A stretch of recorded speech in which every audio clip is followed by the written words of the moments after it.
For the Iraqi people enjoying a rare holiday or honoring the dead from past conflicts, the thought of war is never far from their minds. All is in God's hands, she says. We are not afraid, he tells me. Those who are coming should be afraid. For the Americans in the skies over Iraq, it already looks like war. It already feels like war. This deployment, we're getting a lot more AAA and SAM firings on the aircraft. They're always trying to hit us out of the sky. He wants to get one of us, Saddam. It is the humane duty of any honorable and patriotic person, wherever they are, to defend Iraq against the unjust, arrogant, debased American tyranny. Tonight, in the eye of the storm, in more ways than one, it's already underway. From ABC News, this is Nightline. Reporting from Baghdad, Ted Koppel. They're called the no-fly zones, those regions of Iraq that were ruled out of bounds for Iraqi aircraft following the last Gulf War. They are patrolled by U.S. and Allied warplanes, but as ABC News correspondent James Wooten now reports, for the men and women of the U.S. Navy, those patrols look more like combat every day.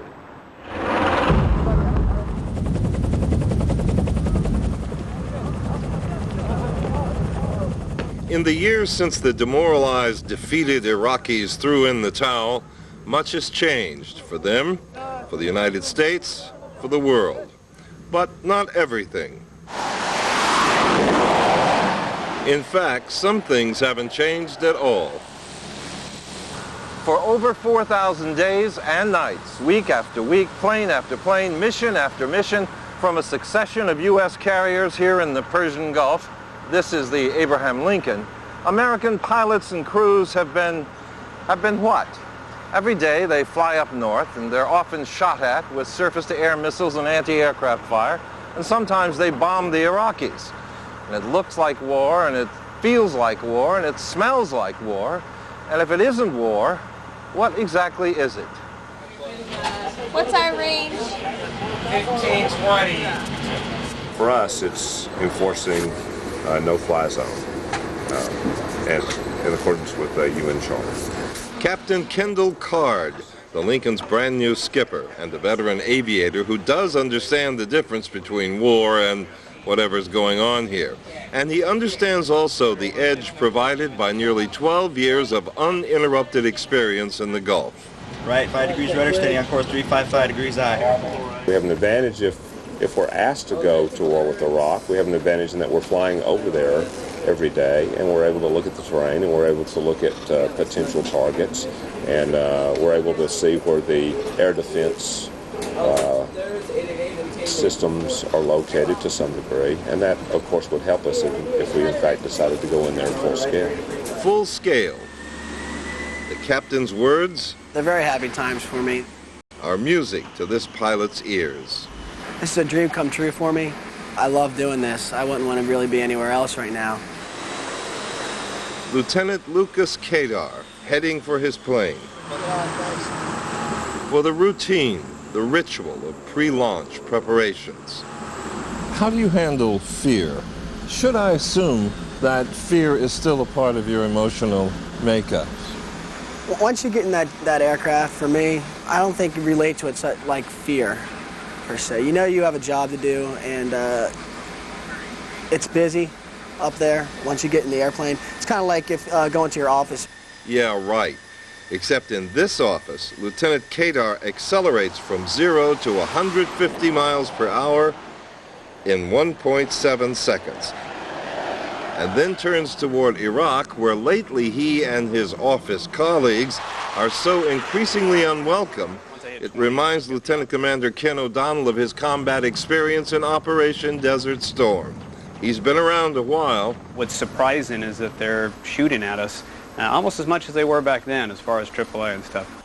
So it's clearly no milk run these days, this southern no-fly zone. Still dangerous, still being shot at. We've just gotten better at taking out their systems and protecting ourselves. And I don't know why they keep shooting. I don't know. Give us a plus as soon as you'd like that you have good bullseye or... And this pilot hasn't figured it out either. We're getting this deployment a lot more AAA and SAM firings on the aircraft. So it's a lot getting more hostile. Getting more dangerous. Absolutely. Sort of like, well, like a war? Clausewitz, a great philosopher on war, would say we're always in a state of war, whether some people consider it peace or all-out war. Still, on days when the Iraqis aren't shooting, this is probably the most dangerous part of any mission. This congregation of fighters sucking up fuel from tankers in the overcrowded skies above the Gulf. Otherwise, the pilots say, it's fairly boring down there, mile after mile of desolate desert, and sometimes even a fire is just a fire, not caused by American bombs. Not this time. The Iraqis, of course, claim civilian casualties every time American bombs are dropped. And with their military facilities often nestled right next door to residential communities, sometimes that may be true. There's always that chance in war, or whatever this is. But if they don't fire, then there are no drops against them. So I don't think of it in the context of it is the right thing to do or is it the wrong thing to do. It's really over to the Iraqi forces to decide whether we are going to respond or not. But what Captain Swift does think about is what all the pilots call the Golden BB, that Iraqi missile that could bring them down. Everybody's watching, if not waiting, for that possibility. Remarkably, in nearly 12 years now, there have been no Golden BBs for any of the hundreds of aviators flying thousands of missions, though for Lieutenant Kadar, heading out or headed back, it's never far from his mind. They're always trying to hit us out of the sky. He wants to get one of us. It's Saddam Hussein, you know, that's his little personal vendetta, is to try to hit a coalition aircraft. But today he comes safely home. Home to a ship with a population larger than some small towns in America. 5,000 sailors aboard, including 500 women, and just about as diverse as the country itself, black and white, and brown and yellow, from every state in the Union. And mostly they are young, all these sailors. In fact, for an old guy like me, they look like kids. And in a very real way, they are America's children out here in the Persian Gulf.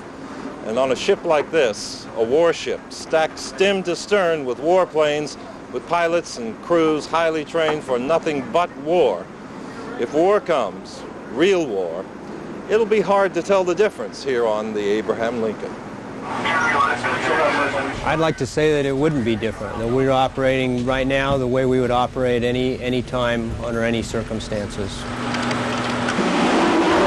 For Nightline, I'm Jim Wooten aboard the USS Abraham Lincoln.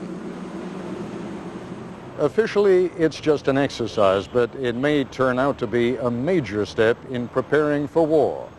That story when we come back.